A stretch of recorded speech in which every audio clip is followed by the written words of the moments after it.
Buenas a todos. Hoy en Neumático Intermedio traemos otro de esos vídeos que es necesario hacer. Después del esperpento vivido este fin de semana en el Circuito de las Américas, que se suma a los demás despropósitos que nos ha traído la FIA esta temporada 2022. Pero antes de meternos en materia, te invitamos a suscribirte a nuestro canal si no quieres perderte el mejor contenido de automovilismo y motociclismo. Aquí verás publicados antes que nadie los mejores resúmenes de Fórmula 1, MotoGP, World Rally Cup y el Dakar, así como noticias diarias del mundo del motorsport. En Neumático Intermedio tendrás al alcance de tu mano todas las retransmisiones con la mejor cobertura en directo de la Fórmula 1, MotoGP e IndyCar, y podrás disfrutar de los mejores vídeos de historia, tops, análisis en profundidad y opinión. En resumen, aquí encontrarás lo más importante del presente, pasado y futuro del mundo del motor. Y sin más dilación, ¡allá vamos! Comenzamos ya el día sábado. Y es que en la clasificación hemos visto una vez más el problema de siempre, los límites de pista. Y es que Guan Yu Zhou veía su tiempo de vuelta en la Q2 invalidado por haber sobrepasado mínimamente el límite de pista, quedando así fuera de la Q3.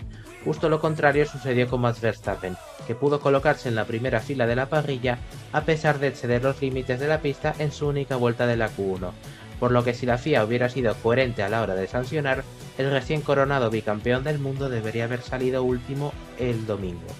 Esto hizo saltar las alarmas por primera vez durante el Gran Premio, poniendo en entredicho la coherencia de dirección de carrera debido a la gran similitud de las dos acciones que contrasta con la disparidad de penalizar, aunque tampoco creo que la inconsistencia de la FIA deba sorprendernos demasiado a estas alturas. Lo hemos visto ya durante todo el año y el pasado 2021, en el Gran Premio de Italia, en el Gran Premio de la Emilia-Romagna, entre otros tantos. Ya sabemos cómo es la FIA con los límites de pista. No sé si se entiende que si los límites de pista son tan importantes para la FIA, no hayan puesto algún sistema como el que pusieron en la última curva de Austria, donde una cámara con una supuesta inteligencia artificial, una palabra que sin dudas es muy desconocida por los despachos de dirección de carrera, pudiera controlar si los coches se pasaban o no los límites.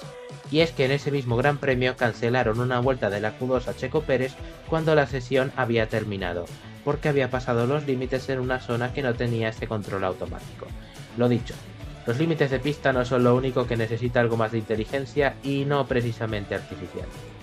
Pasamos de la clasificación a la carrera.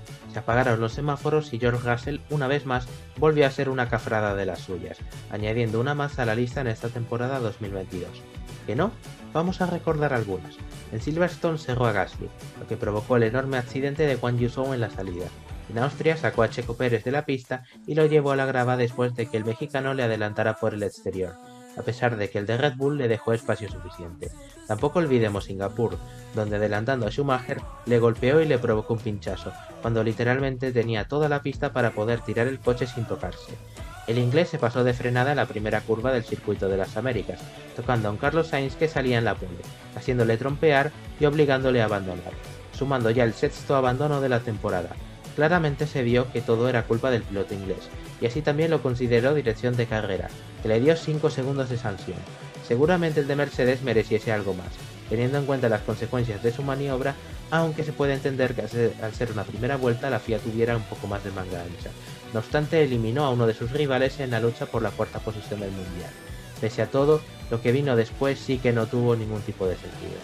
Pero bueno, esto ha sido un calentamiento. Ahora sí, vamos con los temas candentes y por supuesto empezamos con Stroll. Han sido muchas las ocasiones en que los pilotos han sido sancionados por moverse de forma errática en las rectas al defender una posición. Esto se hace por un simple motivo, evitar justamente lo que provocó Lance Stroll en el pasado Gran Premio. Fernando Alonso iba a adelantar a Stroll, y este se movió en el último momento, lo que desencadenó una colisión a más de 300 km por hora, y dentro de todo, aun con el caballito que hizo el coche del asturiano, hubo bastante suerte de que no impactara con el muro interior, ya que hubiera sido un golpe mucho más fuerte y con una mayor desaceleración que el que por ejemplo sufrió Romain Grosjean en Bahrein 2020, y también pudo haber sucedido algún accidente similar a los que ocurren en la IndyCar, donde los coches impactan contra la parte superior de las vallas. Fernando Alonso también pudo haber chocado como Mark Webber en Valencia 2010. En resumen, este choque pudo haber tenido un final incluso trágico y por suerte se saldó con ambos pilotos ilesos.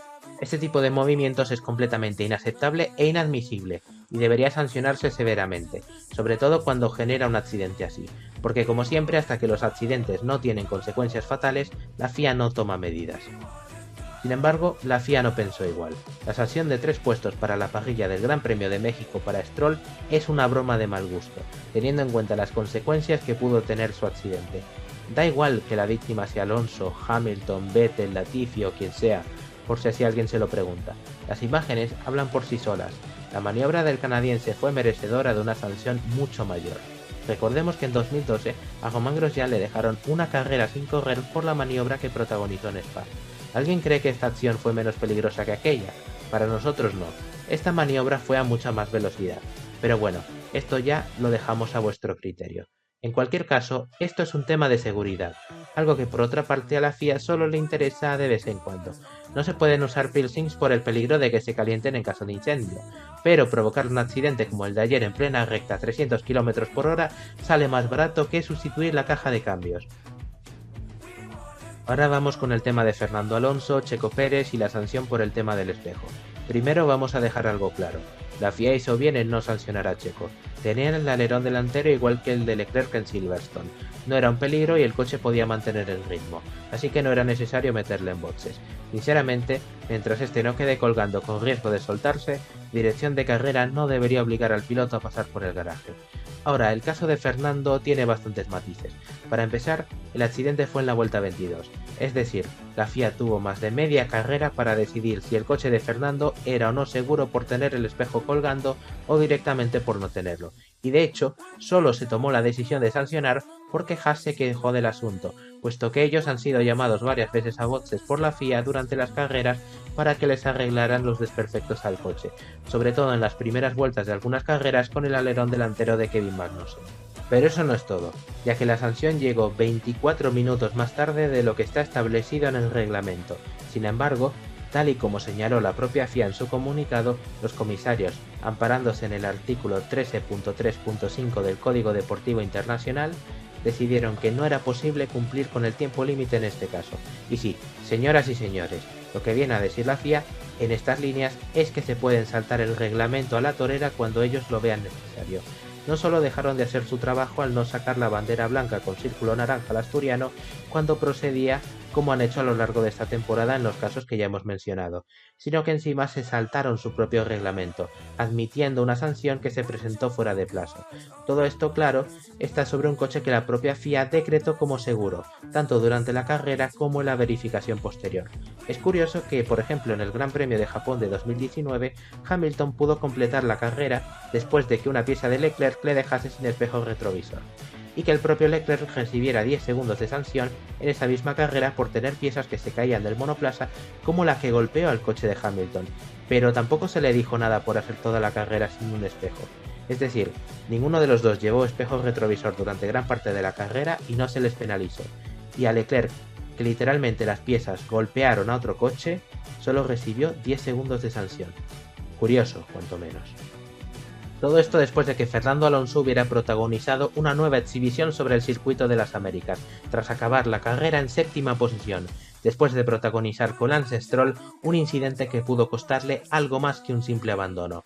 La inacción de dirección de carrera fue total y absoluta, ya que no se le enseñó la bandera negra con círculo naranja en ningún momento, pero bueno, sabemos que sale más caro llevar un retrovisor suelto que saltarse el límite presupuestario. Haas instó a que tanto Fernando como Checo fueran sancionados, a pesar de lo cual la sanción solo prosperó en el caso del obetense, mientras que Checo mantuvo su resultado intacto. Esto ocurre tan solo 2 semanas después del esperpento que vivimos en Japón, con una carrera que casi acaba sin disputarse tras un nuevo fracaso de la federación a la hora de manejar una carrera en mojado, en el cual por encima se volvió a poner en riesgo la integridad de los pilotos metiendo una grúa en mitad de la pista en el mismo circuito y en similares condiciones meteorológicas en la que Jules Bianchi perdió la vida 8 años atrás. La FIA demuestra así que una vez más su grado de incompetencia siempre pudiera peor. Sin embargo, no dudéis que este despropósito volverá a quedar en agua de borrajas. Todo cambiará para que nada cambie. como siempre pasa en la federación, y si el año pasado la solución a la crisis de Abu Dhabi fue deshacerse de Michael Masi, este año han repetido la jugada con Eduardo Freitas, un hombre que, irónicamente, era hasta este año uno de los referentes a la hora de dirigir una competición automovilística, lo cual nos deja bastantes preguntas que hacernos a la hora de juzgar a la FIA y su actual estado, al menos en lo referente a la Fórmula 1. La conclusión que sacamos con todo esto es que la imagen que ha dado tanto la FIA como la Fórmula 1 es bochornosa. Se han burlado y se han reído en la cara de Fernando Alonso, al igual que en la de todos los aficionados. Después de sufrir un accidente espectacular donde pudo haber tenido consecuencias fatales, le dicen que su trabajo no ha servido para nada. Después de continuar jugándose el tipo en pista, consiguiendo la hazaña de finalizar en séptima posición, llegando a rodar sexto hasta la última vuelta. Eso sí, bien que la Fórmula 1 ha aprovechado la hazaña en redes sociales, generando así más interacciones de lo habitual. Sí, señor. Carreras y pilotos así hacen que la Fórmula 1 tenga una historia épica que contar a todos sus espectadores, tanto presentes como futuros. Momentos así hacen que la Fórmula 1 consiga más audiencia y más interés, pero sancionar a Fernando Alonso, de ahí a varias horas, es reventar el espectáculo y enfadar al espectador. Apenas hemos visto a ningún aficionado decir que la sanción a Fernando es merecida. Es más, muchos expilotos como pueden ser Roberto Meri o Karun Chandhok han salido a la defensa del piloto asturiano.